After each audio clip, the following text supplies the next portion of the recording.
RTC. Aujourd'hui, le sujet porte sur la compétitivité. En effet, la compétitivité est une problématique prépondérante dans le contexte économique actuel. Dès lors, nous allons nous poser la question de savoir si la compétitivité des entreprises nécessite une diminution du coût du travail. Ensemble, nous allons tenter de comprendre si le coût du travail est un handicap pour la compétitivité des entreprises françaises. Les charges sociales sont souvent présentées par les dirigeants comme des obstacles à la compétitivité des entreprises françaises. Le travail est perçu comme un coût. Il est souvent associé à une conception stratégique basée sur la guerre des prix. Dans une économie de la connaissance basée sur le hors-prix, le travail devient un investissement puisque c'est l'intelligence des hommes qui devient la première ressource de l'entreprise. Il est fréquent d'entendre les dirigeants se plaindre de l'importance des charges sociales en France. Elles sont souvent présentées comme un lourd handicap pour la compétitivité de notre économie. Si le coût du travail est évoqué comme principal handicap dans la compétitivité mondiale, c'est que notre économie est restée positionnée sur des formules dites de compétitivité-prix. En Occident, le travail a aussi une fonction sociétale. Il sert à financer la protection sociale et à travers elle les risques de l'existence humaine. Par exemple, la maladie avec la sécurité sociale, la perte d'emploi, Pôle emploi, AFPA, la retraite et la formation.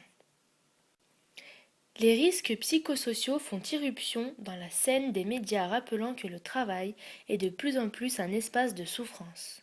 Cependant, ce sentiment n'est pas généralisable. Il est essentiellement évoqué dans les entreprises inscrites dans des secteurs marqués par la compétitivité prix. Cela se comprend aisément. Dans les formules de compétitivité prix, le modèle de création de valeur repose sur l'effet de volume et la recherche de la productivité. Dans les formules de compétitivité hors prix, il s'agit de proposer au client une valeur qui ne soit pas basée sur le prix. La décision d'achat repose alors davantage sur les avantages fournis ou perçus par le client que le facteur prix. Par exemple, la notoriété de la marque, la qualité du produit, l'offre des services associés au produit, le design, la compétence du personnel, etc. L'exemple de l'entreprise Michelin est à ce sujet particulièrement éclairant. Pourquoi les clients achètent-ils les pneus Michelin alors que ce sont les plus chers du marché? Ils acceptent de payer un peu plus pour la confiance qu'inspire la marque, la longévité et la sécurité des pneus, les nombreux services associés. La compétitivité hors prix repose essentiellement sur des facteurs immatériels. Elle demande en général davantage d'ingénierie et donc de matière grise. Dans ce modèle, le facteur humain ne peut plus être considéré comme un coût, mais comme un investissement. Cela se traduit nécessairement par une autre approche de la gestion des ressources humaines. Comparaison européenne des coûts du travail. La comparaison européenne des coûts du travail ne confirme pas l'idée commune qui fait penser que le coût du travail pourrait compromettre la création de richesses. Ce sont, paradoxalement, les pays qui ont les charges sociales les plus élevées, qui ont un PIB par habitant supérieur à la moyenne européenne. On retrouve, comme toujours, en tête du classement, les pays d'Europe du Nord, Allemagne, Norvège, Suède et Finlande. Comment pouvons-nous expliquer cela? Une fois de plus, la réponse paraît évidente. Il dégage une valeur ajoutée par heure travaillée plus importante.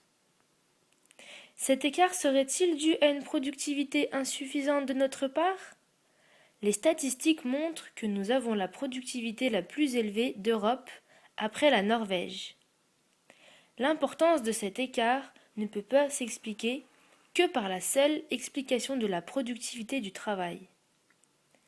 Les salariés des pays d'Europe du Nord et leurs managers ont la capacité de produire une valeur client qui leur permet de mieux rémunérer leurs salariés. Les effets pervers de la réduction des charges sociales. La compétitivité fondée exclusivement sur les prix apparaît de plus en plus comme désuète, en dehors de l'automobile. Nos systèmes de production ne peuvent rivaliser avec leurs concurrents des nouveaux pays industriels émergents. Si le terme stratégie signifie conduire les armées, orienter les entreprises vers les approches productivistes, c'est les emmener au désastre. Le cas du textile est à ce sujet particulièrement éclairant. En 1989, le secteur du textile faisait vivre près de 580 000 salariés. En 2002, ils ne sont plus que 72 000 et en 2012, ils étaient à 32 000. Les seules entreprises qui survivent sur ce secteur sont celles qui ont délibérément choisi le créneau du design. L'entreprise Devo, un groupe de 600 salariés en région Rhône-Alpes, occupe 50% de son personnel à la création de dessins et de modèles. L'entreprise Mango, concurrente de Zara, qui produit des vêtements moins chers, occupe 500 salariés à cette fonction. Les entreprises qui ont investi sur la technologie parviennent aussi dans ce secteur à tirer leur épingle du jeu. De 1990 à 2002, les gouvernements en place ont proposé des aides destinées à réduire les charges sociales pour abaisser le coût du travail. Ce soutien a eu finalement un effet paradoxal, celui d'encourager les entreprises bénéficiaires à continuer à se battre sur les prix. Il aurait été certainement plus pertinent de les aider à innover avant qu'il ne soit trop tard. Aujourd'hui, force est de constater qu'elles ont pratiquement toutes disparu. Le cas Marie-Flo, la fin d'un paradigme.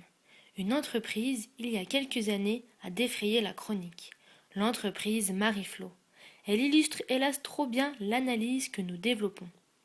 Dans un court extrait intitulé « La guerre des tranchées », on y voit des dirigeants confrontés à une baisse de rentabilité qui tentent coûte que coûte d'augmenter les cadences de travail pour dégager suffisamment de valeur ajoutée pour financer les charges d'exploitation.